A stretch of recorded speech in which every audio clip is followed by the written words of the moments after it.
Euh, Merci de nous avoir accueillis dans ton bureau pour cette interview et je vous remercie pour votre précieux temps. Tout d'abord, pouvez-vous un peu me parler de vous? Merci Bachi pour cette invitation d'abord et pour cet intérêt à ma personne. Je me présente, je m'appelle Lerina Kwamba. Je suis originaire de la République démocratique du Congo, où je suis née, plus précisément de Matadi. J'ai 44 ans. Voilà. Je suis mariée, mère de 3 enfants. Et je travaille pour STEC, qui est une organisation pour l'Église et l'État, Stichting for Staat en Kerk. Et là où je suis coordinatrice d'un projet pour les femmes africaines. Le projet s'appelle Caribou Bibi, qui veut dire bienvenue femmes. Donc c'est un centre qui est pour toutes les femmes africaines qui habitent ici à Den Haag. Voilà ce qui me concerne un peu, quoi. Et à propos de votre vie à Den Haag, aux Pays-Bas, depuis quand vous vivez ici aux Pays-Bas? Officiellement, je vis aux Pays-Bas depuis 1998, comme on dit chez nous au Congo. Comme les Français disent 1998. Mais je suis partie du Congo en 1988. Donc ça, c'est un peu mon parcours. Et parlant de... Ouais, c'était ta question, donc je me limite là. Donc, d'autres questions. Donc, vous avez quitté le Congo depuis 1988? Oui. Pour aller où? J'ai quitté le Congo en 1988 pour aller en Belgique. Après mes études humanitaires au Congo, donc quand mes parents pouvaient subvenir un peu à mes études universitaires, et c'était un choix pour mes parents de m'envoyer pour continuer mes études en Belgique. Donc je suis partie du Congo en 1988 après avoir obtenu mon diplôme d'État. Je suis allée en Belgique pour continuer les études. Et la première année, j'ai habité à Namur, dans la ville de Namur, parce que c'était pas un souci pour moi, c'était pas aussi un appel pour moi, mais c'était la volonté des parents qui voulaient que je puisse étudier la médecine. Alors, il fallait pour ces études faire une année de préparatoire dans un institut, comme on dit, de préparatoire en Belgique. On devait faire la 7e, comme on appelle ça en Belgique, avant d'accéder à l'université de Namur, catholique de Namur. Donc j'ai fait cette année de préparatoire à Namur et par la suite j'ai été confrontée moi-même parce que pendant cette année je devais faire un stage et ces stages-là j'avais choisi de les faire dans un institut supérieur pour les études infirmières et là je suis allée j'avais des cours qu'il fallait suivre, et puis il y avait des choses qui arrivaient. J'avais remarqué que j'avais une sensibilité à la vue du sang. Donc automatiquement, je m'étais rendu compte que non, ces études-là ne pouvaient pas aller pour moi. Et en 1989, quand je suis retournée en vacances auprès de mes parents, je leur ai fait savoir que non, voilà, en tout cas, cette voie-là n'est pas pour moi. Je vais choisir autre chose. Ils étaient très compréhensifs et ils m'ont donné la liberté de faire ce que moi je trouvais mieux pour moi. Et c'est alors que j'étais allée à Bruxelles. Et là, je m'étais fait inscrire dans un institut supérieur pour faire les public relations, donc la relation publique et le marketing. Donc voilà, ça c'est un peu mon parcours en Belgique. Et c'est ces études que j'ai fait jusqu'en 1995. Et lorsque je me préparais aussi pour retourner au pays, parce qu'à l'époque, c'était après les études, il fallait rentrer chez soi pour contribuer un peu à la société. Et pendant ce temps-là, je suis venue rendre visite à ma tante, ici, dans la ville de La Haye, ma tante paternelle, donc la petite sœur à mon papa, qui habitait ici. Je suis venue ici chez elle pour passer le nouvel an, disons, le nouvel an de l'année, pour aller l'année 1996. Et après, je suis repartie en Belgique. Et ensuite, je suis revenue encore ici vers le mois de mars pour fêter mon anniversaire en famille, donc avec ma tante paternelle et puis mes cousines. Et après cette fête-là, c'est là que j'ai rencontré un monsieur, et ce monsieur-là deviendra mon époux. Donc c'est un peu ça mon histoire, comment je suis arrivée, partie de la Belgique et pour venir ici à Den Haag. Et il habitait ici à Den Haag, et nous nous sommes aimés, et après nous nous sommes mariés, et il fallait rester auprès de lui, donc je suis venue habiter ici en Hollande à cause de ça. Je n'ai pas expressément choisi la ville de La Haye, donc c'est un peu la raison qui a fait que parce que lui il était là, j'étais ici. Donc, mais bon, comme vous le savez peut-être que tout changement de pays nécessite aussi certains problèmes, occasionne pardon, certains problèmes administratifs. Étant donné qu'en Belgique j'étais étudiante, donc cela ne me permettait pas automatiquement de venir habiter ici en Hollande. Et donc ce qui a fait que j'ai aussi vécu un temps comme on dirait sans papier ici en Hollande. C'était dur parce que tu n'as pas la liberté d'aller à l'école, tu n'as pas la liberté d'apprendre la langue, tu n'as pas la liberté de travailler. Et pour moi, c'était un peu une période un peu frustrante et puis une période un peu difficile parce qu'il fallait que je travaille pour arranger d'abord les papiers. Alors, comme mon époux, lui, était en ordre ici, il avait son permis de séjour ici en Hollande. À l'époque, ce n'était pas aussi trop de démarches administratives comme aujourd'hui. Il m'a juste amené à la police des étrangers à l'époque, donc à l'immigration, pour me présenter que non, voici, ça c'est ma femme, parce qu'on était officiellement, il était allé au Congo, où il a fait un mariage, comme on dit chez nous, par procuration, parce que moi je ne pouvais pas voyager. Donc nous sommes mariés officiellement au Congo. Il est revenu ici avec les papiers qui étaient, l'attestation de mariage qui était légalisée à l'ambassade de la Hollande, que nous avons introduit disons, à l'immigration. Ils ont accepté, mais il fallait attendre. Mais comme toute demande aussi ne va pas toujours positivement à la première, à la première minute, donc on a eu quand même des rejets. Et nous avons demandé l'aide d'une avocate qui avait suivi les cas. Donc ce qui veut dire que de 1998, j'ai eu mes papiers en 2002. Donc ce qui veut dire que j'ai quand même vécu un temps de stress, comme on dit. Je connais quand même ce que ça signifie une personne vivant dans un pays sans papier. Donc c'est un peu ça mon parcours.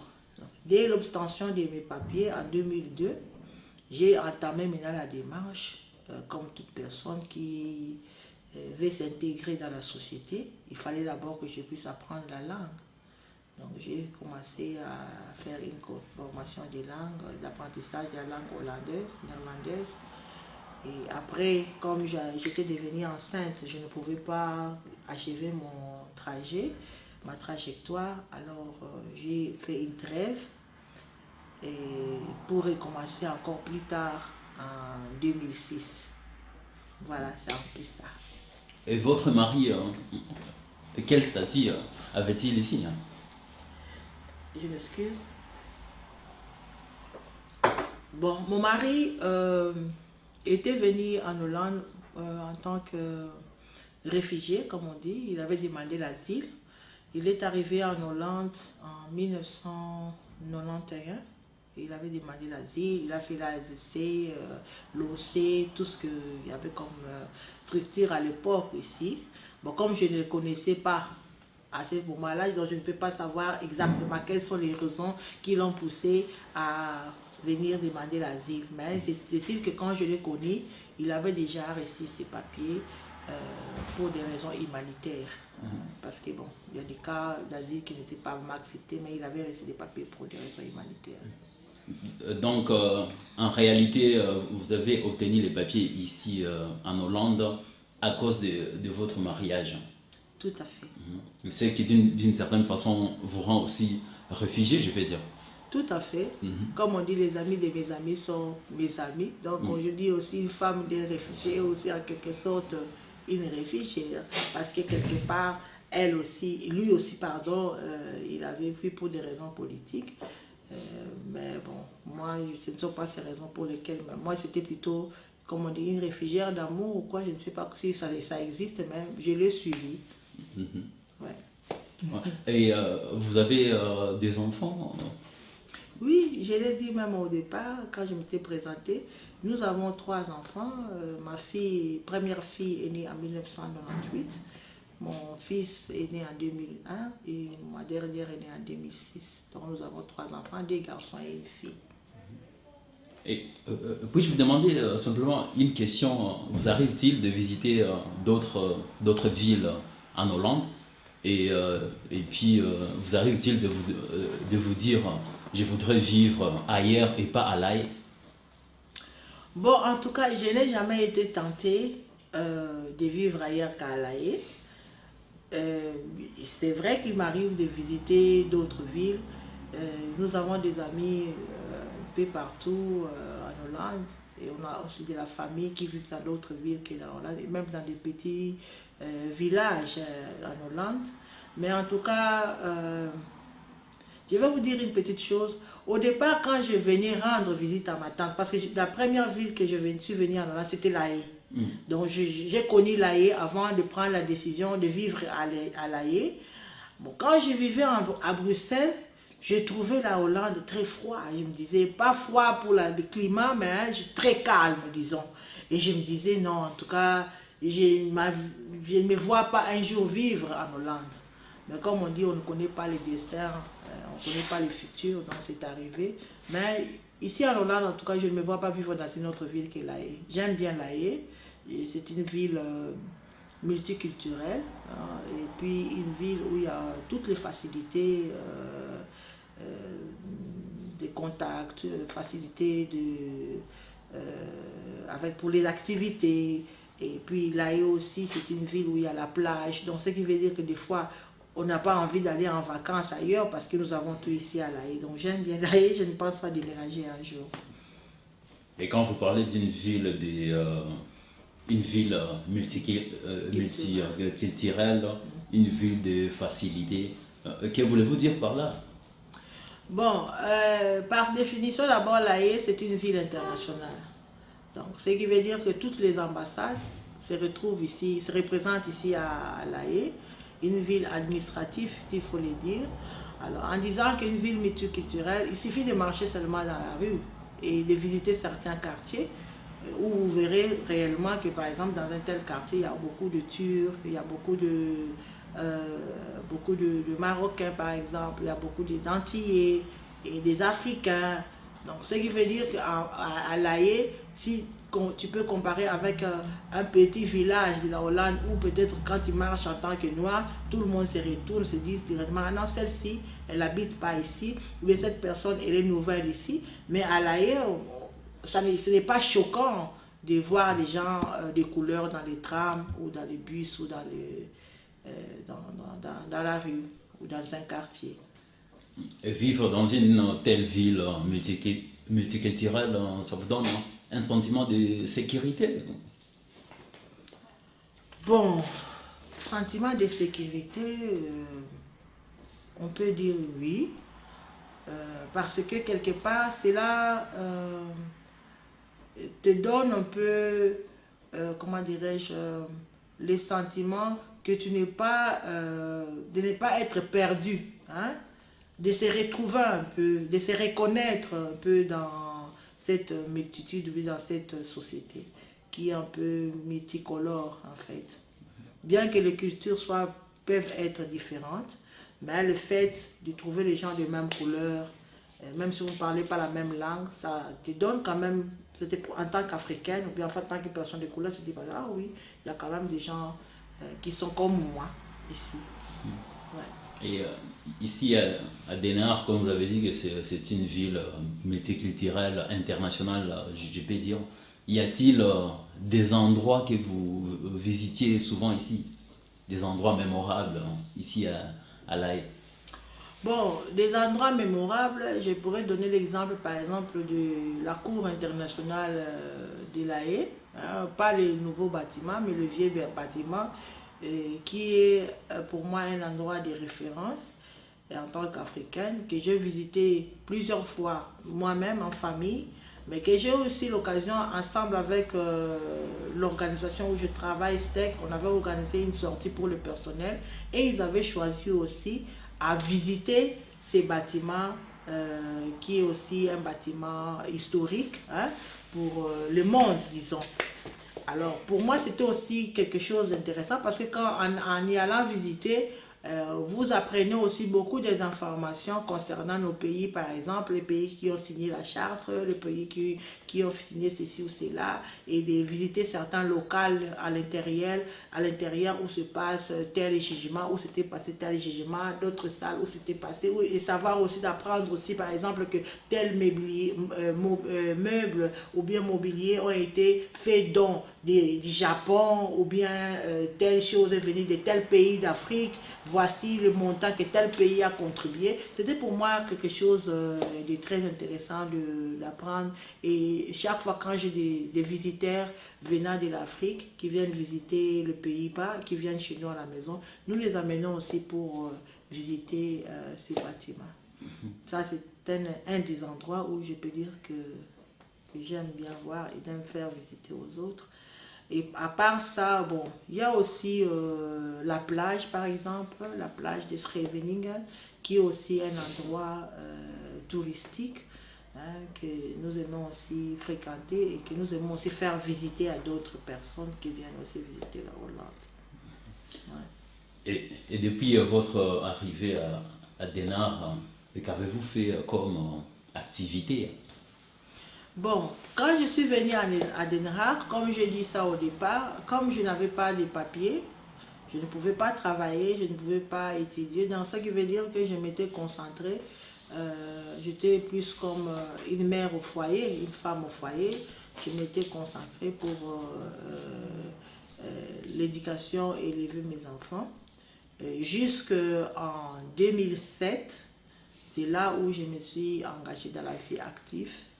Et cet engagement de la vie active, c'était aussi au travers de mon travail actuel, parce qu'il fallait réfléchir ensemble avec d'autres organisations et puis d'autres églises africaines pour la création hein, d'un centre de rencontre pour les femmes africaines ici à Den Haag. Et Dieu, par son amour et par sa grâce, a fait que STEC puisse soutenir cette idée et accepter cette idée, et d'où la création de Caribou Bibi, où je travaille maintenant. Donc, si je pourrais résumer ma contribution depuis que je suis venue en Hollande, je pourrais tout simplement dire que ma réelle contribution dans la société a commencé en 2007 avec le travail que je fais aujourd'hui dans le centre de rencontres pour les femmes africaines. Et c'est quel travail? Si vous pouvez me parler un peu de ce travail. Ok, bon, mon travail consiste à... Je suis coordinatrice hein, de Caribou Bibi, et ce travail consiste à aider les femmes africaines et les Africains en général, s'il faut le dire comme ça, y compris les enfants, qui résident dans la ville de Haye, qui sont à la recherche d'un endroit où ils peuvent se rencontrer ensemble, ou un endroit où ils peuvent se stimuler, un endroit où ils peuvent trouver leur voie hein, pour pouvoir participer dans la société hollandaise. Et mon travail consiste à aider ces femmes dans leurs recherches diverses. Parce que les femmes africaines qui viennent en Hollande, comme je l'ai dit pour mon propre cas, je suis venue pour une raison particulière. Mais il y en a beaucoup qui viennent aussi pour diverses raisons. Il y en a qui viennent pour des raisons de l'asile. Il y en a qui viennent pour des raisons parce qu'ils ont été forcés à faire la prostitution, par exemple. Il y en a qui viennent parce que ils avaient des idées dans leur pays. Qu'en venant ici, ils pourront peut-être s'émanciper facilement. Donc, tous ces besoins et tous ces problèmes ont fait que dans mon travail, dans ces centres, je suis là pour être à l'écoute hein, des femmes et pouvoir les aider aussi à les orienter, par exemple, dans la société.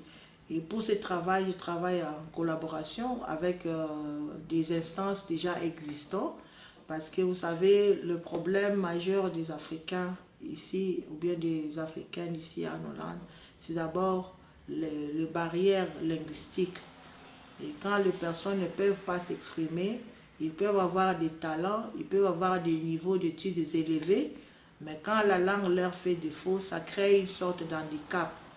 Et au travers de ces centres, ils se retrouvent avec les conseils, les orientations, les aides financières, les aides administratives que nous pouvons leur procurer.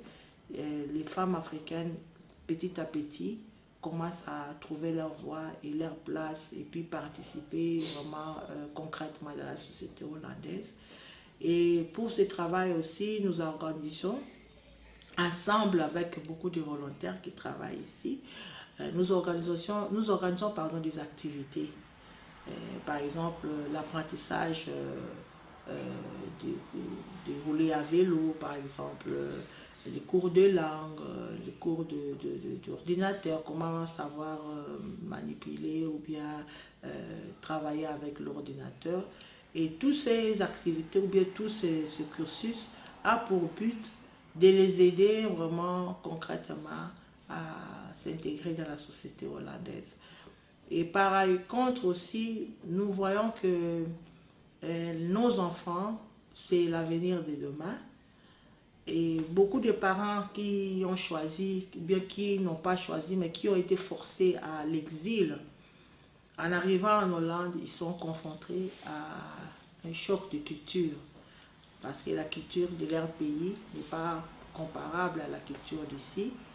Et souvent, cela crée aussi beaucoup de difficultés au sein de la famille, parce que les parents qui veulent garder leurs enfants selon la manière dont ils ont été éduqués se retrouvent souvent confrontés à une sorte de conflit avec leurs enfants. Et tout ça, au sein de notre organisation Caribou Bibi, nous essayons à donner des informations aussi, organiser des journées d'information où nous expliquons quel est l'intérêt, l'importance pour les parents de bien s'intégrer et d'apprendre la langue, par exemple. Comme ça, ils pourront quand même être auprès de leurs enfants quand c'est nécessaire. Par exemple, pour la suivi scolaire des enfants, même dans les écoles primaires, c'est très important que les parents puissent être vraiment présents, parce que si vous loupez déjà la base, cela fait que la suite, vous ne pourrez pas aussi suivre.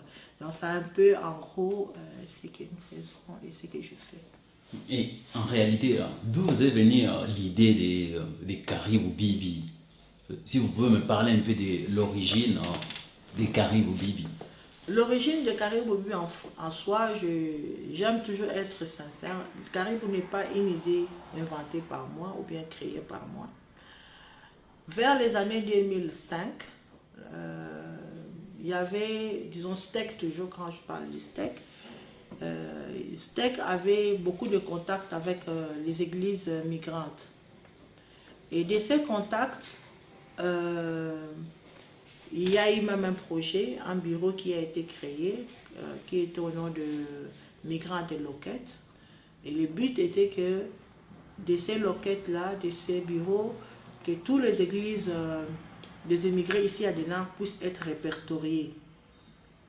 Et il y avait un collègue qui travaillait à l'époque, un monsieur qui travaillait pour ces projets avec la collaboration d'un pasteur des églises, d'une église ghanéenne, pasteur Abraham. Bon, c'est pas bien de citer les noms, mais je cite quand même son nom. Et au travers de cette collaboration, il y avait maintenant, auprès des STEC, ils avaient remarqué qu'il y avait un besoin. Et les besoins, c'était qu'il y avait certaines femmes qui avaient créé leurs propres initiatives, leur propre organisation ici à Den Haag, mais qui étaient confrontées, par exemple, quand ils voulaient faire une présentation ou bien organiser une rencontre, ils étaient confrontés par le manque d'endroits, par manque d'espace. Par exemple, ici à Den Haag, à l'époque, tout le beer house, comme on appelle ici, était occupé soit par des organisations marocaines, turquoises. Donc tout le monde était, les Africains étaient un peu, comment dirais-je, invisibles dans la société. Mais par contre, ils étaient très actifs dans leur société, dans leur petite communauté, dans leurs églises. Ils étaient très actifs, mais la mairie ne les prenait pas en considération. Alors, comme ils ne savaient pas aussi où frapper, à qui demander, alors comme le Migrant Kerk était déjà, l'enquête Migrant Kerk était déjà créée, les jours de l'inauguration, certaines femmes avaient porté la voix disant que non, voilà, nous aussi nous sommes existantes ici, mais apparemment personne ne s'occupe de nous. Nous avons des choses que nous aimerons à organiser et certains sujets tabous que nous pourrions pas parler, par exemple à l'église, certaines personnes aussi que nous aimerons aider, mais qui ne font pas partie des églises migrantes, mais comment pouvons-nous les aider si nous n'avons pas un endroit? Et c'est là que l'idée était venue. Et il y avait des réunions qui étaient organisées, mais comme aussi le STEC ne voulait pas donner seulement l'avantage à une communauté, parce que les personnes qui avaient fait la demande étaient plus de personnes d'origine anglophone, des pays anglophones, alors ils se sont intéressés aussi à la communauté francophone. Et cette communauté francophone était représentée par une église qui était installée ici depuis 1992, l'église évangélique de La Haye. Et c'est dans cette église que je suis membre aussi. Et c'est ainsi que je crois que c'était vers le mois de février ou mars 2007, notre pasteur a été intéressé par STEC, disant que non, voilà, il y a un projet qui est en préparation et nous aimerions que tu puisses voir dans ton église s'il y a des femmes capables ou bien qui ont des initiatives intelligentes qui peuvent aussi participer, faire partie faire partie de ces projets pour étudier ensemble sur la création des centres de rencontre pour les femmes africaines. C'est ainsi que j'ai été ensemble avec 6 autres femmes de mon église invitées à la première réunion. Et après la participation à cette réunion, nous avons vu qu'ensemble aussi, nous nous sommes mis d'accord avec des autres femmes anglophones que oui, réellement, ces besoins-là étaient réels et que si jamais un centre de rencontres était créé pour les femmes africaines, cela serait vraiment une bonne chose. Et c'est ainsi, après multiples réunions, il fallait maintenant trouver comment il fallait appeler ces centres. Il y avait des femmes qui ont donné beaucoup de propositions, tel nom, mais bon, d'autres étaient des abréviations et tout ça là. Alors, à la fin de compte, on s'est dit, mais non, l'idée est que nous voulons créer un endroit qui va être, où les gens se sentiront vraiment les bienvenus. Hein? Que toutes les femmes se sentiront en sécurité. Et dès qu'ils rentreront, il y aura quand même ils sentiront la chaleur de la maison par exemple, comme si tu allais chez toi et que tu te sens à l'aise, ou les enfants se sentiront à l'aise. Donc c'est ainsi que, en réfléchissant ensemble, nous nous sommes dit, mais quelle est la langue par exemple qui est le plus parlée en Afrique? Disons quand on parle d'Afrique, on parle de l'Afrique subsaharienne. Et puis on a dit que bon voilà, le Swahili est le plus parlé. Ah d'accord, bon, qu'est-ce signifie par exemple welcome, bienvenue en Swahili? Et tout c'était Caribou. Et les femmes s'appellent comment? Bibi. On a dit que c'était un mot qui sonnait bien et qui représentait exactement ce que nous voulions du centre. Alors c'est ainsi que nous avons choisi le nom de Caribou Bibi. Voilà en fait l'historique de Caribou Bibi, comment Caribou Bibi est né. Et après cela, comme c'était une idée apportée dans une organisation hollandaise, ce qui veut dire que les Blancs n'avaient pas d'expérience avec les Africaines. Et quand on dit un centre de rencontre, un centre d'accueil, un centre où les femmes doivent se sentir vraiment la bienvenue et se sentir ce soir, il fallait trouver des Africaines qui travaillent dans les centres. Comme nous étions un groupe de francophones et des anglophones, et alors il fallait maintenant trouver des gens qui étaient volontaires, qui voulaient travailler pour les centres. C'est ainsi que dans notre groupe en tant que francophone, toutes les autres qui étaient venues travaillaient déjà. Donc, et puis bon, tu sais, quand quelque chose naît, on ne sait pas combien de temps ça va durer. C'était un projet qui commençait. Donc, ce qui fait certaines personnes étaient sceptiques, qui disaient, bon, je ne vais pas abandonner mon travail pour aller faire ces Caraïbes si jamais demain ça ne marchait pas. Bon, du côté anglophone, d'autres femmes qui participaient aussi, il y en a beaucoup qui étaient déjà responsables de leurs églises. Ils étaient pasteurs, ils avaient leur organisation, donc ils avaient des responsabilités qui se disaient, bon, on a créé Caribou Bibi, mais on ne se voit pas travailler pour Caribou Bibi. Bah, heureusement, moi je n'étais, à ce moment-là, je ne travaillais pas, j'étais à la maison et je me suis dit, bon, on va tenter, pas la chance, mais on va essayer de se jeter à l'aventure, voir comment ça va marcher. Mais c'est aussi quelque chose, bon, tu vois, quelque chose, il y a des choses aussi, quand tu les commences, tu ne sais pas où ça va aboutir, mais en travaillant, tu découvres aussi quelles sont tes qualités et quels sont les talents que tu as. Et c'est ainsi qu'en faisant ce travail, je me suis découverte moi-même, que j'avais un cœur pour les autres, que j'avais l'amour de mon prochain, et que pour moi, en tant que chrétienne, c'est aussi une façon concrète de mettre en pratique ma vie, ma foi, quoi.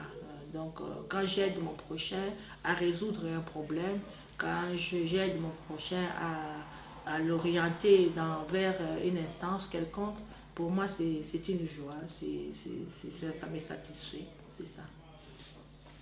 Et vous avez dit un mot steak. Vous pouvez un peu expliquer ce que steak signifie? Steak, c'est une abréviation en néerlandais. Ça veut dire S, c'est stichting. Le T qui suit, c'est stat. Et ce qui suit, E, c'est E, comme les EN, et puis kerk. Steak, c'est un, comme on dit en néerlandais, uitvoeringsorgaan de la diaconie. Donc, c'est-à-dire que steak, c'est un stichting qui a été créé par les églises protestantes ici à Den Haag. Avant 2004, la diaconie existait. Ils aidaient les gens.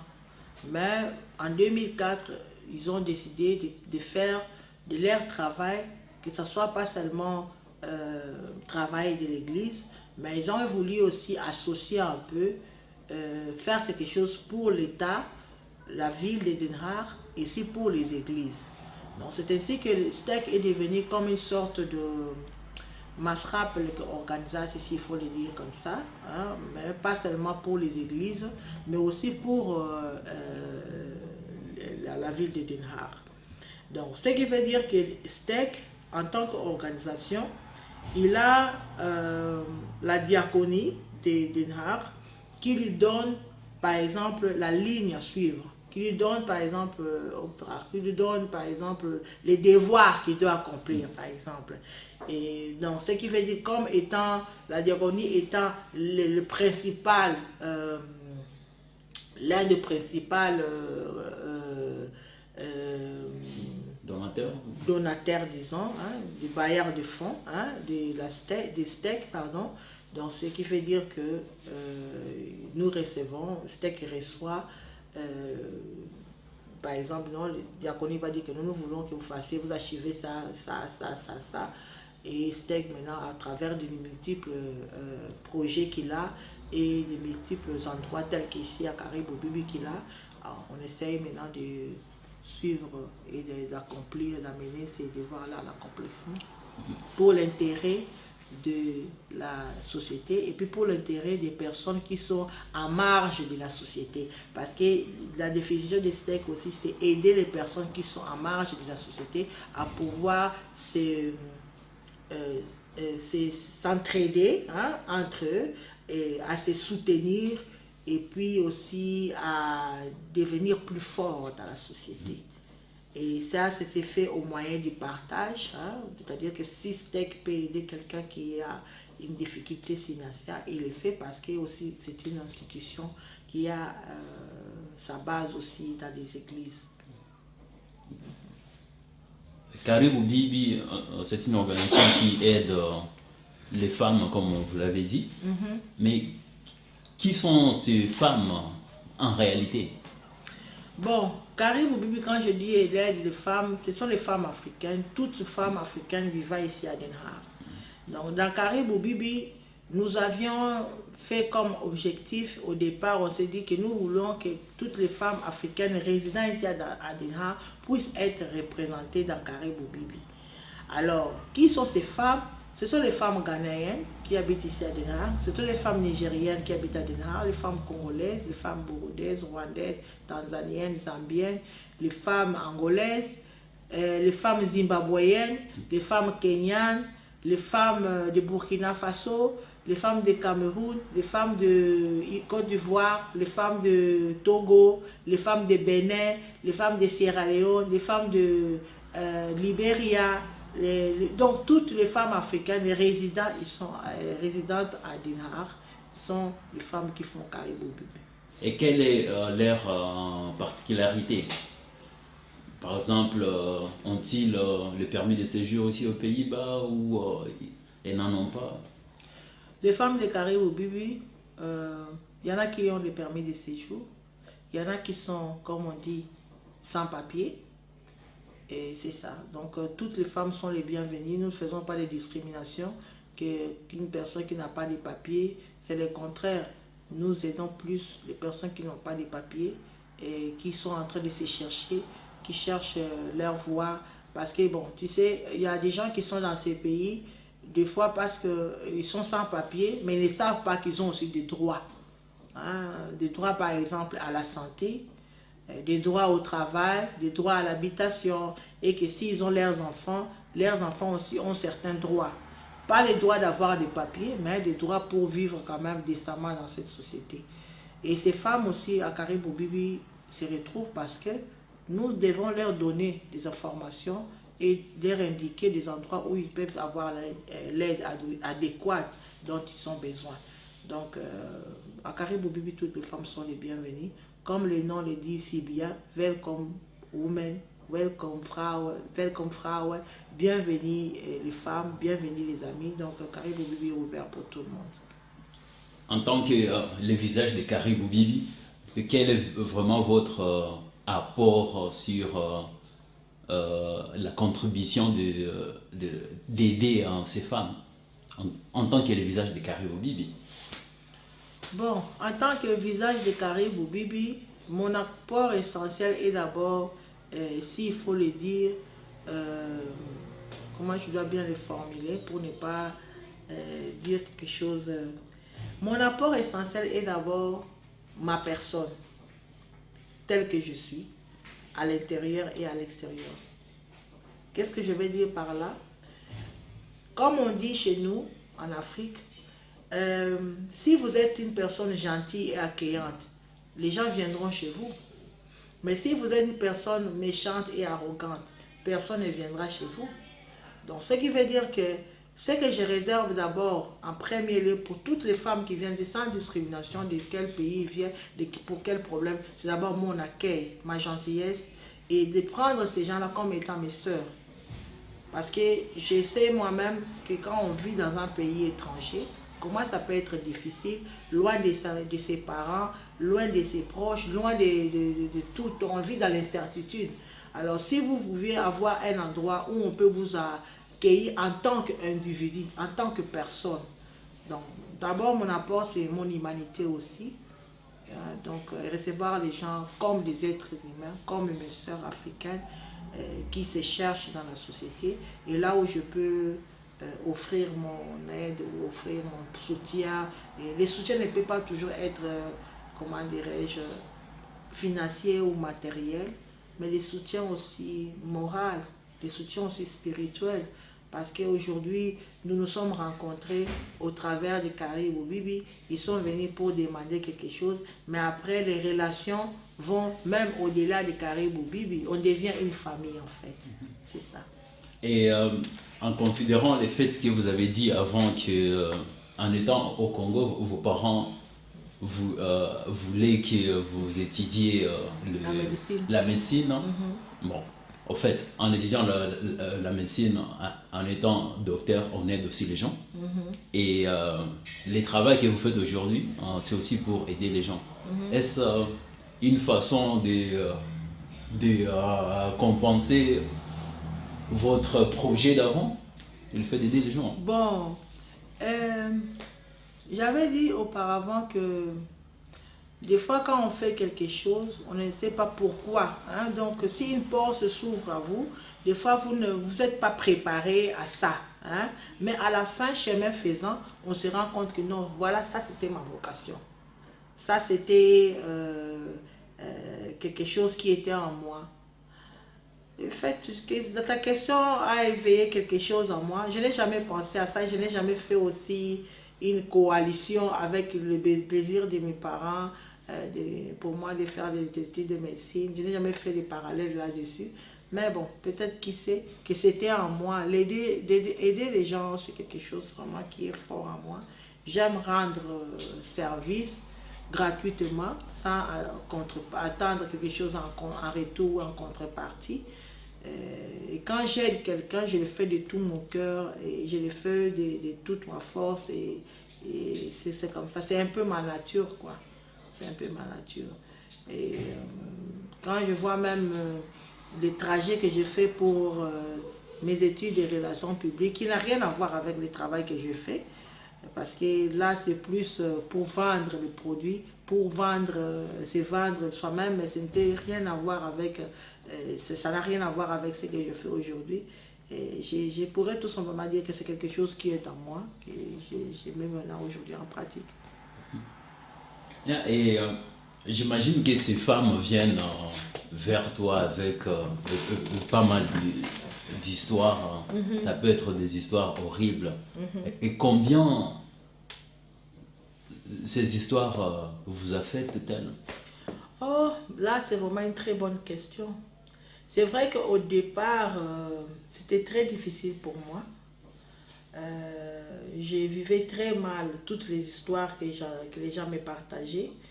Pas vivre mal dans le fait que, dans le mauvais sens, mais plutôt, je ne faisais pas au départ la différence entre le professionnel, la vie professionnelle hein, et disons la vie normale, hein, la vie quotidienne. Donc ce qui veut dire que quand quelqu'un me venait avec ses problèmes, me déposait, c'était comme moi j'encaissais tout. Et en encaissant cela, ça ne se limitait pas dans les sphères du travail, dans le lieu de travail. J'amenais tout ça même à la maison. Alors ça m'a vraiment affecté, ça m'a beaucoup affecté parce que quand quelqu'un venait avec un problème qui est difficile, je me disais, bon, il faut qu'on trouve une solution. Et quand la solution ne venait pas, donc ça me prenait trop d'énergie. C'était vraiment difficile au départ. Mais avec le temps, avec mes collègues aussi, parce que comme l'organisme en soi, STEC, est beaucoup plus pour des problèmes des gens, et beaucoup plus pour les problèmes des gens qui ont des problèmes difficiles. Donc j'ai aussi certains collègues au sein de notre organisation qui sont aussi confrontés hein, aux histoires des femmes, aux histoires des personnes en général, aux histoires des familles. Bon, je peux donner un exemple, par exemple, une personne vient auprès de toi et te dit que voilà, ou bien te contacte disant que non, voilà, je dois payer, je n'ai pas payé la maison peut-être pendant 6 mois, j'ai une dette par exemple de autant d'argent et je ne sais pas où trouver cet argent. Si personne ne m'aide pour payer cet argent, demain moi et mes enfants, j'ai 4 enfants par exemple, il est tout petit, il a 2 ans.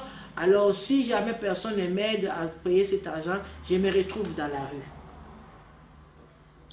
Alors, je pense qu'une telle personne si une personne a un cœur et qu'il a des sentiments humains et qu'il a l'amour de son prochain, dès qu'on entend une telle chose, on essaie par tous les moyens de contacter des organismes, de contacter des fonds par-ci, par-là, pour assembler cet argent pour que la personne ne puisse pas être chassée de sa maison.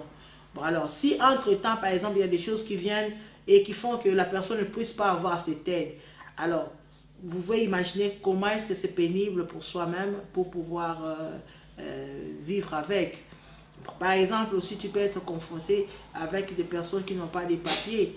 et ils ont fait des recours par-ci et par-là, mais à la fin des comptes, ils ne trouvent pas toujours des solutions. Et du jour au lendemain, ils doivent vivoter d'un endroit à un autre. Alors, tous ces genres de choses, quand tu es confronté à ça, en tant qu'humain, ça te fait de la peine. Et quand tu n'arrives pas à trouver des solutions, quelque part, tu te sens, tu as une sorte d'impuissance. Et tu souffres aussi avec la personne. Donc c'était un peu ça, les souffrances et les difficultés que j'ai vécues au départ. Mais avec le temps, en parlant avec des collègues, en parlant aussi avec mon manager, qui m'ont aidé à avoir un peu plus de, comment dirais-je, un peu plus de caractère, s'il faut le dire, ou bien un peu plus d'esprit professionnel, hein, pour éviter que mon travail puisse m'affecter ma vie privée ou affecter aussi ma santé. C'est ça. Et y a-t-il des moments, par exemple des gloires que vous avez connues dans votre travail et en particulier dans votre vie personnelle ici à l'AE, ces moments mémorables? Des moments mémorables, il y en a beaucoup.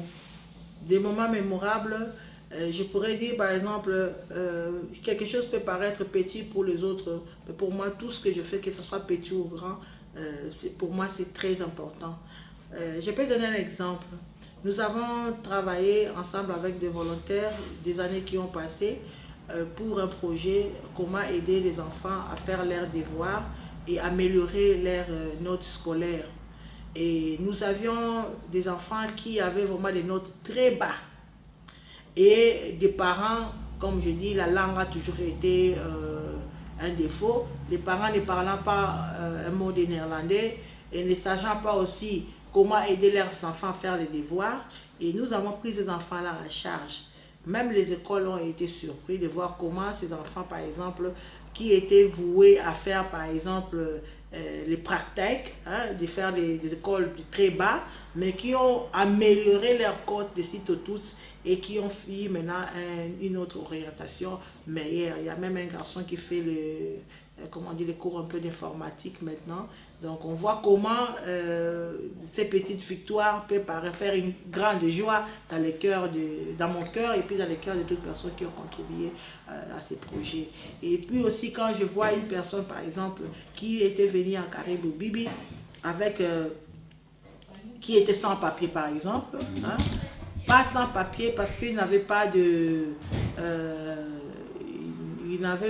il a été sans papier parce qu'il ne savait pas comment suivre sa procédure.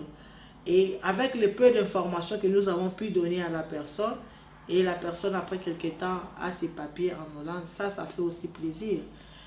Bon, ma joie se retrouve plus dans l'accomplissement de ce que je fais pour les autres.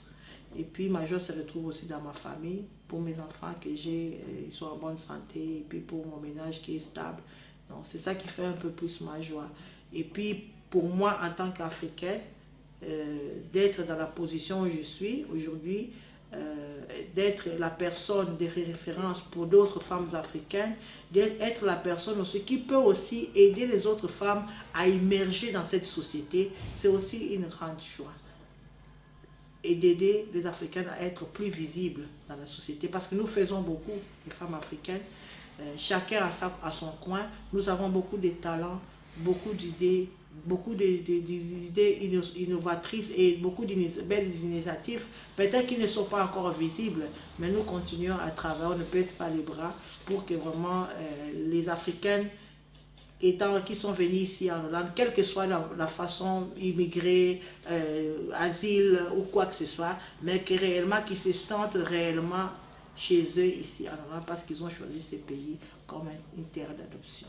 Pouvez-vous dire à haute voix que le plus grand problème que ces femmes, ces Africaines affrontent ici aux Pays-Bas vient surtout de la langue? Tout à fait. L'une des sources de problèmes est d'abord la barrière, les barrières linguistiques. C'est ça qui est un grand problème parce que je peux te donner un exemple. Par exemple, aujourd'hui, moi, on me dit d'aller en Chine. Je ne sais pas parler chinois. je ne sais pas parler n'importe quelle langue de ces pays-là, est-ce que vous pensez que j'ai des chances d'émerger ou bien j'ai des chances de m'épanouir dans la société? Parce que d'abord, quand une personne ne connaît pas la langue, elle s'isole. Elle reste enfermée dans son petit coin. Donc, ce qui veut dire que son cercle de contact, ou bien son cercle de connaissances sera très restreint. Ça sera peut-être les gens qui sont originaires de son pays. Et c'est ce qui se passe aussi ici. Les Ghanéens qui arrivent, ils vont d'abord s'accrocher avec les Ghanéens. Et s'ils pourraient avoir des informations, ces informations-là seront limitées par rapport aux connaissances de ce qu'eux aussi ils ont. Parce qu'on dit, la Bible dit qu'on donne que ce qu'on a. Si toi tu ne connais pas beaucoup, comment tu peux donner aux autres? Donc ce qui veut dire que la langue est très très capitale pour une personne, pour bien s'épanouir dans la société. Même si on connaît un tout petit peu de langue, ça t'ouvre déjà des portes. Et même avec ça, ça peut aussi t'aider à aller d'une étape à une autre, d'une étape à une autre, d'un niveau à un autre. Parce que quand tu auras beaucoup plus de connaissances des langues, ça va aussi te motiver. Parce que tu ne seras plus seul dans ton coin, mais tu pourras aussi faire les pas vers l'autre, même les personnes qui ne sont pas de ta communauté, vers les instances, par exemple la mairie, vers les autres endroits, par exemple les beer house, là où les gens, les femmes du quartier se réunissent. Tu ne vas pas dire que non, ça c'est seulement pour les femmes marocaines, ou bien pour les femmes, mais tu dirais que non, moi aussi je fais partie de ces quartiers, donc ça aussi, ça, des informations qui sont là-bas me concernent, je vais y aller. Donc pour moi, l'essentiel, je crois que d'abord, avant toute autre chose, c'est d'abord la langue. Donc, en travaillant souvent avec ces femmes, quels conseils vous pouvez leur donner en réalité, surtout s'agissant de s'intégrer ici aux Pays-Bas, à toutes ces femmes avec qui vous travaillez? Moi, j'aime toujours donner des fois des exemples. Je vais donner un exemple. Les samedis, on a fait une petite présentation, juste sorte de network pour Carib ou Bibi et d'autres organisations. Et j'ai rencontré une femme aussi, que j'ai dit une femme de Carib ou Bibi, qui était aussi invitée, qui était aussi là. Et cette femme avait dit quelque chose qui était très capital. Cette femme a dit que la langue est très très importante dans cette société. Et souvent les gens disent que non, voilà, comme la mairie ne m'a pas convoqué, ne m'a pas donné l'invitation pour aller suivre le cours de langue, donc je reste chez moi. Mais dans toutes les petites organisations, dans tous les beer house, on organise des cours de langue. Par exemple, chez nous aussi, nous organisons des cours de langue 3 fois par semaine, les mercredis, les mardis, le mercredi et les jeudis, à tous les nouveaux. Pour ceux-là qui ne parlent rien, qu'un mot de néerlandais, ils ont aussi la possibilité d'apprendre la langue. Pour ceux-là qui ont déjà appris et qui veulent améliorer, il y a aussi un cours de langue. Donc, ce qui veut dire que je pense que la langue ouvre la porte, hein, c'est une clé qui ouvre la porte pour les gens qui veulent vraiment réellement s'intégrer dans la société. Ils doivent réellement d'abord s'intéresser à la langue. Parce que tu ne peux pas espérer aller plus loin si tu as un blocage d'abord au niveau des communications. C'est vrai que les anglophones ont cet avantage, ici en Hollande par exemple, parce que c'est une langue internationale. Mais si nous regardons aussi le nombre des pays francophones, nous verrons aussi la France, les Français aussi, c'est une langue internationale. Mais ça dépend des pays. En Hollande, le français n'est pas privilégié. C'est un atout. Par exemple, pour mon travail, c'est un atout parce que je peux aider les personnes d'origine pays francophone et puis je peux aider les personnes d'origine anglophone parce que j'ai l'atout de connaître ces deux langues. Mais rien que pour ça, ça peut aussi t'aider à trouver un travail. Mais dans certains domaines, on exige que tu dois connaître la langue du pays. Donc c'est pourquoi j'encourage toujours mes sœurs et même mes frères africains qui ont pris la décision de faire de ces pays leur deuxième patrie, réellement de s'intéresser. Parce que nous voyons aussi, les Blancs, quand ils viennent chez nous, ils prennent le temps de s'informer sur le pays, là où ils vont partir, quelle langue ils parlent là-bas, qu'est-ce qu'ils mangent là-bas, et quelles sont les habitudes, quelles sont les cultures, qu'est-ce que je peux faire, qu'est-ce que je ne dois pas faire. Et c'est ainsi aussi, quand les gens viennent ici, nous devons aussi nous intéresser à la culture du pays, nous intéresser à la langue du pays. Ce n'est pas pour leur bien, mais c'est pour notre bien. Et cela nous ouvre aussi des portes. C'est ça. Vous avez autant parlé de votre travail, de l'assistance que vous faites aux femmes dans les besoins. Parlons un peu de votre vie privée, à part le travail. Avez-vous de contact avec les membres de votre communauté comme vous venez du Congo? Tout à fait. J'ai des contacts avec les membres de ma communauté parce que je suis membre de l'église évangélique de La Haye. L'église évangélique de La Haye, c'est une église francophone ici à Denhar où la majorité sont d'origine congolaise. Il y a aussi des Angolais, aussi des Camerounais, aussi d'autres nationalités, mais en tout cas la plus forte majorité vient du Congo. Et de là, ça fait déjà que toute la semaine, j'ai des contacts avec les membres de la communauté. Et puis j'ai aussi ma famille qui vit aussi ici à Denhar, ma tante. Et puis j'ai aussi de la famille qui vit dans d'autres pays, en Belgique, en France. Donc ce qui veut dire que je ne suis pas vraiment coupée du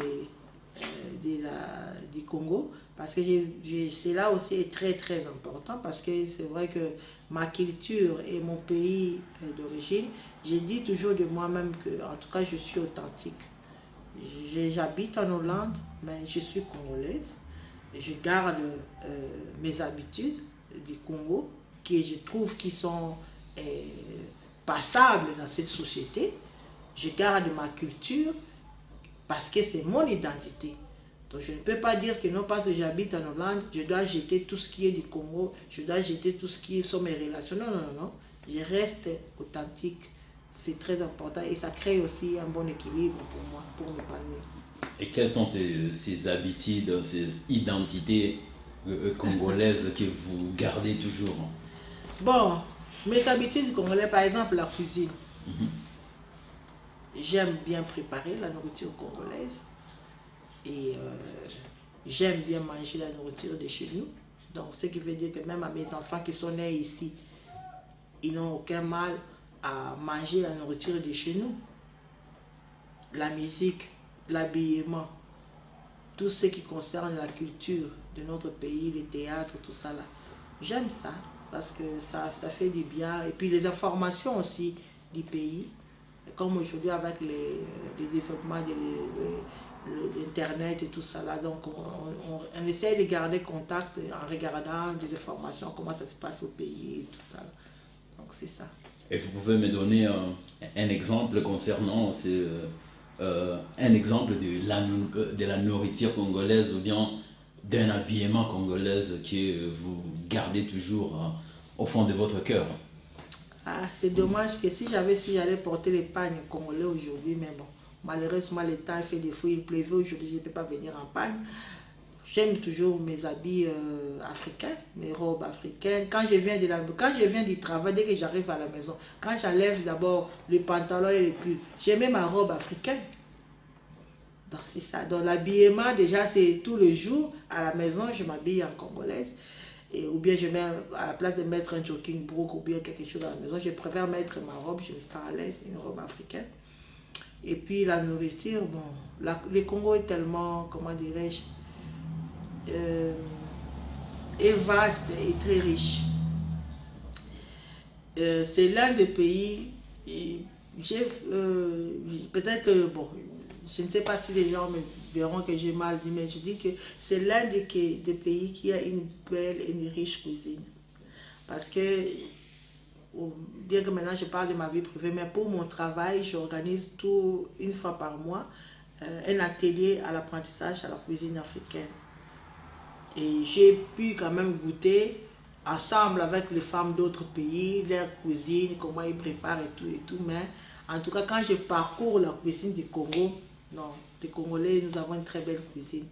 Nous avons notre pondou, le fer de manioc, qui est mangé dans tous les pays, préparé de diverses manières, mais en tout cas partout tu vas aller au Congo, tout le monde mange le pondou.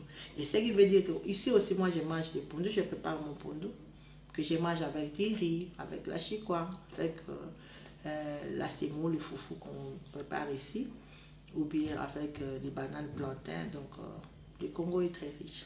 Donc vous invitez tous ceux qui vont regarder cette vidéo à pouvoir goûter la nourriture congolaise. Je les invite et je les conseille. Je les encourage même. Et raison pour laquelle je ne sais pas s'il faut le dire tout haut. Et je pense que dans les jours à venir, ils seront bien servis parce qu'il y a des projets que nous sommes en train de voir ici à Caribou Bibi, ensemble avec d'autres compatriotes qui ont de très belles idées.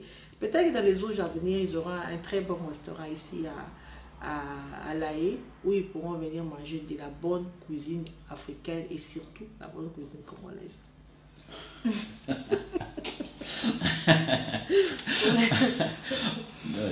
Ça, c'est un peu mon côté PR qui sort, Public Relations qui sort. Donc, je fais un peu la publicité. Et c'est super bien.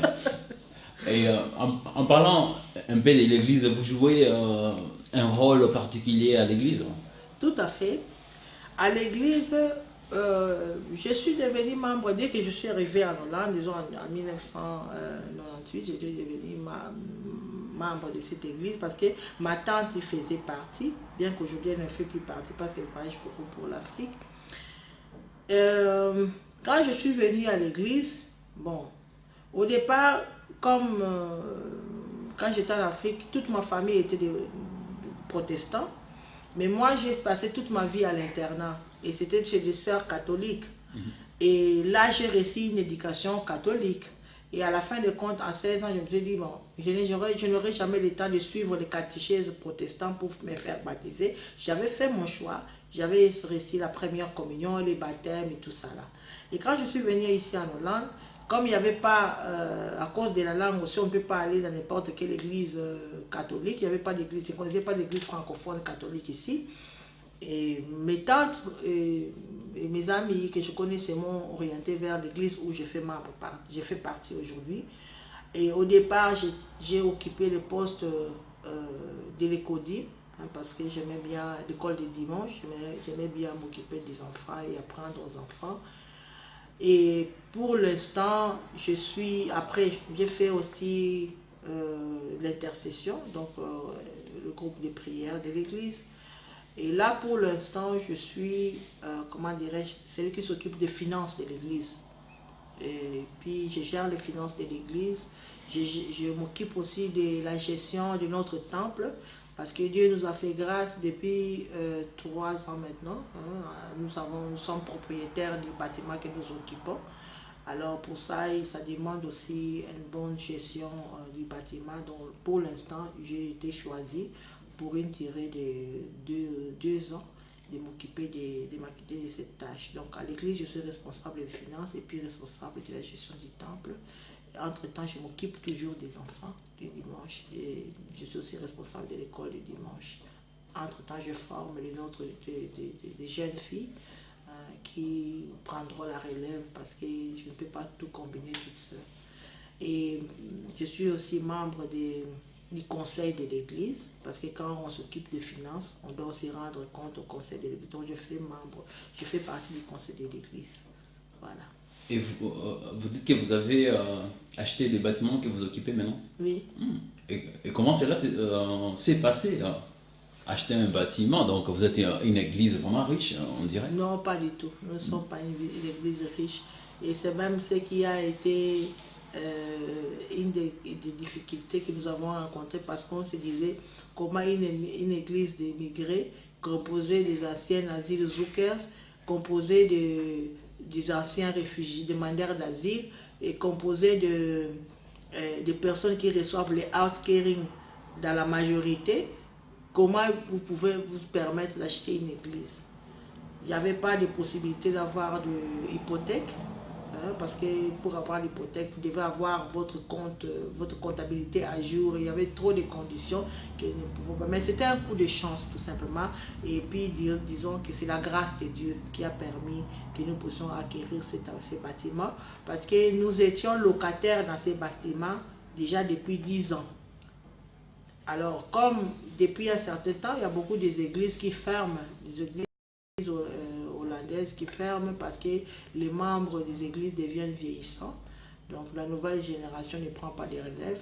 Donc ce qui veut dire que ces bâtiments aussi que nous avons acquis étaient aussi parmi les églises qu'il fallait fermer. Alors, quand le propriétaire de l'église ont mis l'annonce qu'ils étaient en train de vendre les bâtiments, ils ne nous ont même pas contactés parce qu'ils savaient qu'on n'avait pas l'argent. C'était, comme on dit, le destin joue des fois de bons tours aux gens. Une des sœurs de notre église était venue comme par hasard. Ces jours-là, ils avaient rendez-vous à l'église et elle était arrivée avant tout le monde. Et quand elle est arrivée, il a vu un groupe de gens défiler.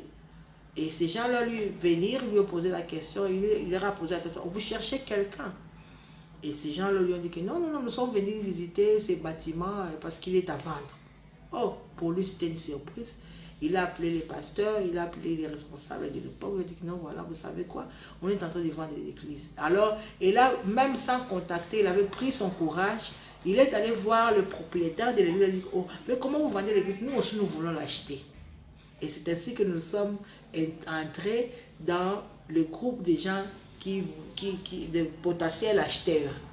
Mais quand nous avons pris cette décision, sans compter qu'on n'avait pas d'argent, on économisait depuis un temps pour acheter un endroit où on pouvait faire nos cultes, mais à l'époque, nos économies n'avaient même pas atteint les 50 000 euros.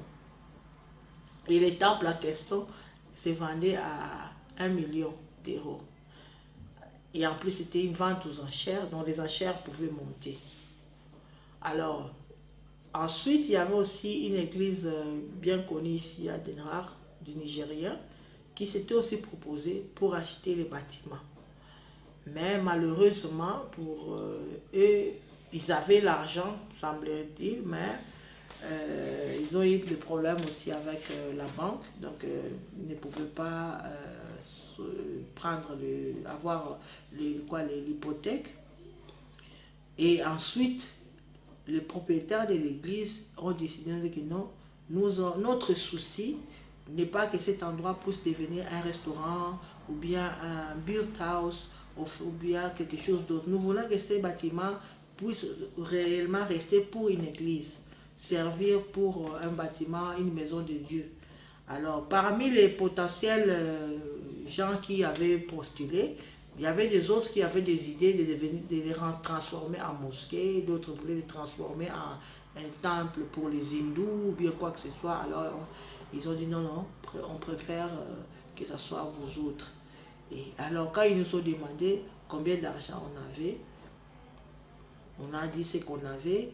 Et puis ils nous ont donné, bon, si vous montez la barre peut-être à 50 000 euros, peut-être que nous pourrions négocier. Bon, Dieu a fait grâce, nous avons eu les montants qui restaient. Et c'est ainsi que nous avons signé les papiers sans passer par la banque. Donc je dis que c'est la grâce de Dieu. Et Dieu voulait que nous puissions être propriétaires de cet endroit. Et c'est ainsi que depuis 3 ans, nous payons l'hypothèque de ces bâtiments qui sera à nous si tout va bien. Dans 30 ans, dans une vingtaine d'années. Et comment faites-vous pour payer l'hypothèque chaque mois alors? Bon, on le fait par les collectes. Les collectes de chaque dimanche, et puis nous avons fixé un montant que chaque membre effectif de l'église devait contribuer tous les mois. Et avec cet argent, nous arrivons quand même tant bien que mal à payer l'hypothèque tous les mois. Et votre église, vous pensez que c'est un miroir du Congo à La Haye? Bon, si je dis que c'est un miroir du Congo à La Haye, c'est peut-être comme ça que Dieu le voit. Moi, je ne peux pas le dire. Ce sont les gens de la communauté qui doivent témoigner, parce qu'on ne peut pas porter son propre témoignage. Mais c'était quand même un encouragement en tant que, pas seulement pour les Congolais, mais pour tous les immigrés. Car nous avons, mais par exemple chez nous maintenant, une autre église hollandaise qui loue chez nous. Donc quelque part, ça peut paraître comme une folie que les immigrés qui viennent acheter une église ici, un bâtiment d'église ici en Hollande. Mais c'est un défi que nous avons relevé. Et j'ai entendu dernièrement qu'il y a d'autres églises. Il y a même ici derrière, là où nous sommes, à côté de chez nous, ici, il y a un bâtiment d'une église aussi, qui est la propriété des Nigériens. Donc ce n'est pas quelque chose qui est, comment dirais-je, difficile maintenant, parce que au plus les églises, et même les Hollandais vont fermer les églises, il y aura des acquéreurs, et les acquéreurs ne regardent pas la couleur des peaux. Et surtout que si ces gens-là veulent travailler dans le même but que le bâtiment a été créé, donc c'est qui est l'église, un lieu de culte, je pense qu'il n'y a pas de problème. Donc miroir pour les Congolais peut-être, mais miroir pour les immigrés en général aussi, parce que nous ne voulons pas seulement être une église pour les Congolais, mais une église de Jésus-Christ pour toute personne qui cherche un endroit pour se rassembler, pour écouter la parole de Dieu. Ils sont les bienvenus parce que nos cultes ne sont pas seulement en français. Et ça aussi pour montrer que nous fournissons des efforts pour que les gens puissent s'intégrer et pour les soucis aussi de la jeunesse qui étudie ici, qui sont grandis ici. Nous avons le culte maintenant bilingue en néerlandais et en français. Comme ça, tout le monde peut être à l'aise parce que même nos enfants aussi ont du mal à comprendre le français. Mais quand le culte se passe en néerlandais, ils peuvent se suivre et c'est là, de cette façon, nous pouvons aussi leur transmettre aussi les besoins et l'envie et l'amour de l'œuvre de Dieu. C'est ça. Alors, si on peut retourner un peu en arrière sur le fait que vous avez quitté les Congo depuis 1988, y a-t-il quelque chose du Congo qui vous manque aujourd'hui? Ma mère me manque parce que ma mère est toujours au Congo. Donc ça c'est déjà quelque chose. Mon père est déjà décédé, mais ma mère me manque. Donc, et puis le Congo, je pourrais dire aussi la chaleur du pays, la grande famille là-bas. Donc on a toujours quelque part, d'une manière ou d'une autre, on a toujours le mal du pays. Donc, ce qui veut dire que raison pour laquelle même pendant les vacances, on ne peut pas aller toutes les vacances parce que les voyages pour le Congo, ça coûte cher. Donc, on vit toujours avec le mal du pays. Il y a toujours beaucoup de choses qui te manquent. Bien que, quelque part, en vivant ici en Europe, après tant d'années, on perd aussi ses repères, hein, parce que ses amis ne sont plus là. Et même si aujourd'hui, si je vais au Congo, c'est pas sûrement que je vais retrouver toutes mes amies avec qui j'ai grandi, ou bien je vais retrouver toutes mes anciennes collègues d'école, parce qu'il y en a beaucoup qui se sont déplacés, il y en a beaucoup qui se sont mariés ailleurs, il y en a beaucoup qui travaillent ailleurs, il y en a beaucoup qui sont aussi en Europe quelque part, que je ne sais pas, il y en a beaucoup aussi qui sont morts. Donc ce qui veut dire que quelque part on se sent aussi perdu un peu quand on rentre au pays. Et à propos de la culture en général, y a-t-il quelque chose de la culture congolaise qui vous manque ici? Et quelque chose que vous aimeriez revoir? Bon, comme j'ai dit tout à l'heure, avec l'Internet, le monde s'est rapproché. Hein. Il y a beaucoup de choses qu'on ne peut pas voir, que c'est très très loin, à moins que peut-être si tu viens du village. Hein. Moi, n'étant pas né dans un village, donc je ne pourrais pas dire que non, il y a telle chose qui me manque, mais bon. On ne peut pas dire que ce ne sont pas des choses matérielles, peut-être que je pourrais dire qui me manquent pour des vidéos, mais c'est seulement cet esprit d'être chez soi, quand on est dans son pays, dans sa terre natale. Il y a quelque chose qui te met à l'aise, retrouver ses sources. C'est vivre dans un environnement avec sa famille, la manière dont aussi les gens vivent là-bas. Des fois c'est bien, il y a des bons côtés aussi que tu aimerais avoir ici. Ici, les gens vivent chacun pour soi. Même nous, les Africains ou les Congolais qui vivons ici, chacun vit chez soi aussi. On a aussi acquis cette culture de vivre un peu solitaire avec sa famille. Mais là, on retrouve même cette ambiance de vivre dans la société, de vivre dehors, de vivre un peu au jour le jour, comme on dit. Êtes-vous toujours en contact régulier avec ta mère et d'autres membres de... Avec ma mère, on se téléphone tous les jours. Tous les jours? Tous les jours. Tous les jours, elle peut m'appeler même 2-3 fois et moi je les rappelle aussi. On s'appelle pratiquement tous les jours. Comme elle est veuve aussi, et je suis sa fille aînée, et mes frères sont en Afrique du Sud, donc elle est seule là-bas avec notre nièce, la fille de mon frère. Donc ce qui veut dire que pour elle, si elle a besoin d'un conseil, d'une idée ou bien d'une information, elle m'appelle. Ah, donc vous ne donnez pas seulement des conseils aux femmes en problème, même dans la famille. Même au niveau de la famille. Moi aussi, quand j'ai un problème, ou bien j'ai besoin d'un conseil, ou bien j'ai besoin de parler, je l'appelle. Donc c'est comme ça. C'est ça. En réalité, on devrait commencer par un symbole. Y a-t-il un symbole particulier pour vous et quelque chose que vous avez amené du Congo ici? Bon, moi, tu penses qu'après toutes ces années, je dois encore garder un symbole du pays? Je ne pense pas. Bon, et puis aussi, je ne m'accroche pas trop à ce qui est matériel pour dire que non, voilà, ça c'est un symbole qui me représente ceci ou cela. J'ai des souvenirs qui sont enfouis dans mon cœur. Et puis...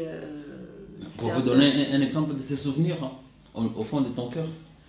Bon, les souvenirs que j'ai de vous, je peux dire les souvenirs qui a trait, et je raconte aussi à mes enfants, des souvenirs quand j'étais à l'internat, comment je vivais là-bas, tout ça là. C'est toutes des choses, par exemple, que eux, ils ne peuvent pas vivre ici. Et j'essaie de transmettre ça à eux, comme ça, je partage avec eux ce genre de choses. Et puis, par exemple, les souvenirs de mon père, parce qu'il n'est plus de ce monde, quand j'étais enfant, comment il était avec nous et tout ça là. Mais ça, ce sont des choses qui sont en moi, ce sont des souvenirs que je garde. Mais quand tu parles d'un symbole, c'est quelque chose qui peut être matériel, par exemple un totem ou bien quelque chose. Non, je suis d'abord croyante, donc ce qui veut dire que je n'ai pas de totem, je n'ai pas de symbole familial, un héritage qu'on peut garder. Mais j'ai plein de souvenirs. Par exemple, mon père, quand il est décédé en 2005, je suis allée là-bas. Comme mon père était un marin, il était un commandant de navire, alors j'ai ramené, parmi certaines de ses histoires, ses effets personnels, j'ai ramené son livret des marins, que je n'ai pas amené ici. Pour moi, c'est important parce que j'aimerais montrer à mes enfants. Je voulais montrer à mes enfants. J'ai amené ses jumelles que j'ai à la maison, que j'ai gardé j'ai amené pour mes enfants. J'ai amené son chapeau qui se trouve à la maison, que j'ai amené pour mes enfants. Ça, ce sont des trucs que je dis. Ce n'est pas quelque chose que je m'attache avec pour son esprit, mais non, c'est juste des souvenirs que j'aimerais, que j'ai amené pour que mes enfants gardent aussi. S'ils veulent le garder pour toujours, c'est là pour moi. C'est quelque chose que je trouvais que c'était important, qui m'attache un peu à lui. Mais pour le reste... je n'ai pas d'autres symboles personnels ou bien des trucs auxquels j'apporte vraiment trop d'importance. Dire que non, ça, partout si je voyage, je vais au Congo, j'amène. Quand je vais en Allemagne, j'amène. Je vais à Kenya, ou bien je sais pas, non, je n'ai pas. Et j'ai vu certaines photos sur la table. C'est quelle photo? Bon, ces photos, ce ne sont pas vraiment des photos, ça ce sont juste pour créer une bonne atmosphère. Comme vous m'avez... vous le montrer Comme vous m'avez filmé dans mon lieu de travail, c'est juste les flyers de publicité pour Caribou Bibi. Donc nous avons en 3 exemplaires. Nous avons en néerlandais, en français et puis en anglais. Donc ça, ce sont un peu quand on fait là pour montrer aux autres et puis aux femmes que nous distribuons pour que les femmes sachent qui nous sommes, pourquoi Caribou Bibi est là, pour donner un peu des informations de notre part. Et puis ici, bon, c'est juste un livre. Et c'est un livre-album en fait. Hein, parce que Caribou Bibi a été créé en 2007, pardon, je vais dire 1900, sorry, en 2007. Et quand Caribou Bibi avait ouvert ses portes, nous n'étions pas situés à l'endroit où vous m'avez trouvé aujourd'hui. Ici, nous sommes à Spoorwijk, à Mulstraat, mais nous étions à Schilderswijk, à côté du centrum de Den Haag, et nous étions sur Rozenburgstraat. Et là, c'était aussi un petit bâtiment, une petite maison qui était très chaleureuse, hein, où on organisait des activités, on organisait des rencontres avec les enfants et les mamans. Et cet endroit, nous avons déménagé à cause de la crise, on devait venir ici où nous sommes.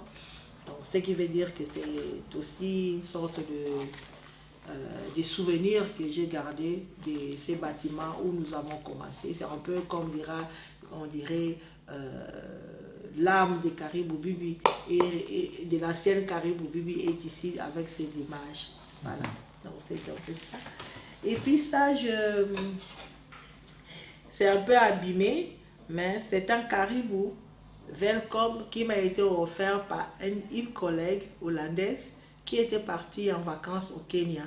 Et en rentrant, elle a dit que non, Lérina, quand j'étais là-bas, j'ai vu caribou et tout le monde disait caribou, caribou, caribou, caribou. Alors, j'étais amené ça.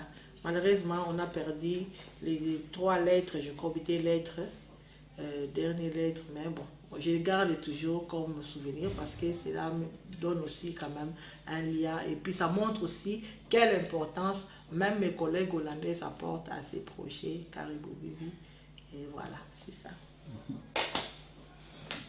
Donc, si je peux me permettre de résumer ton parcours de vie ici aux Pays-Bas, et puis-je dire que votre but, c'est vraiment d'aider les gens, surtout les femmes africaines, à s'intégrer facilement dans la société hollandaise. Tout à fait. Avez-vous quelque chose que vous vouliez ajouter à cela? Bon, évidemment, ton résumé est très bon, c'est correct, c'est ce que je fais. Et à cause de ça, je ne veux pas dire que non, je vais me limiter. Mes ambitions ne se limitent pas seulement ici en Hollande. Mes ambitions s'élargissent aussi même dans notre pays, même dans d'autres pays aussi avoisinantes. Hein, par exemple, j'ai été invitée au mois de juin passé à faire partie d'une conférence au Kenya. Et là aussi, j'ai découvert d'autres soucis que les femmes ont. Les femmes qui ont étudié, qui ont fait des universités, qui sont des docteurs, qui sont de je ne sais pas quoi à l'université, mais qui sont confrontées, par exemple, aux problèmes dans la société, aux problèmes de culture, aux problèmes de l'émancipation des hommes. Je dis bien l'émancipation des hommes, parce que les femmes sont émancipées, elles ont fait des études, elles sont devenues des docteurs, mais les hommes n'acceptent pas que les femmes puissent être épanouies. Et c'est aussi un combat, parce que les femmes doivent se battre pour savoir, comment dire, marquer leur terrain, ou bien pour savoir, comment dire, s'épanouir dans la société, et puis occuper une position qu'il faut. Et chez nous aussi au Congo, le social n'est pas encore bien défini. Mon souci serait que toute femme au Congo, ou bien tous les enfants au Congo, puissent vivre d'une façon vraiment décente. Mais cela n'est pas encore arrivé. Donc avec la connaissance, l'expérience que j'acquiers ici, j'aimerais une fois, même plus tard dans le futur aussi, pouvoir aussi faire des actions, des projets pour les femmes qui sont pas en Hollande et les femmes africaines, que Caribou Bibi soit un peu dans chaque pays africain. Quoi. Et parlant de l'avenir, si vous pouvez juste me dire dans quelques mots, quelles sont vos ambitions d'avenir, vos plans d'avenir? Bon, mes plans d'avenir pour l'instant, c'est d'abord que les femmes, parce que je parle de ceux qui sont d'abord ici, parce que les autres sont des plans qui vont se réaliser peut-être dans les temps. Mais mes plans d'avenir dans les médias, c'est d'abord que les femmes africaines qui vivent ici à Den Haag puissent réellement bénéficier de l'aide de Caribe Obui d'une façon concrète. Parce que nous avons, au travers de ces 5 années de notre existence, aidé les femmes dans divers terrains. Nous avons aidé aux gens d'avoir des papiers, nous avons aidé les gens de sortir de leur isolement, nous avons aidé les gens au travers des cursus d'arriver à quelque chose. Mais il manque encore d'autres problèmes que nous remarquons. Par exemple, les femmes qui ont des talents, mais qui ne savent pas encore comment ils peuvent mettre leurs talents à profit dans la société. Les femmes qui ont de l'intelligence, mais qui ne savent pas comment est-ce qu'ils ne peuvent, malgré leur langue n'est pas bien, leur niveau de langue n'est pas bien, comment est-ce qu'ils peuvent être utiles dans la société et participer dans la société. Donc, ce qui veut dire que pour l'avenir, en tout cas, mon souci est que chaque femme africaine puisse être visible dans la société et chaque femme africaine puisse être prise en considération par les instances ici en place. Parce que c'est vrai que, comme je l'ai dit plus haut, la langue nous fait défaut, mais cela ne veut pas dire que nous ne sommes pas capables de contribuer valablement dans la société. C'est ça un peu mon souci pour l'avenir. Et c'est super. Je vous remercie beaucoup d'avoir consacré votre temps pour ce projet. Donc, merci beaucoup.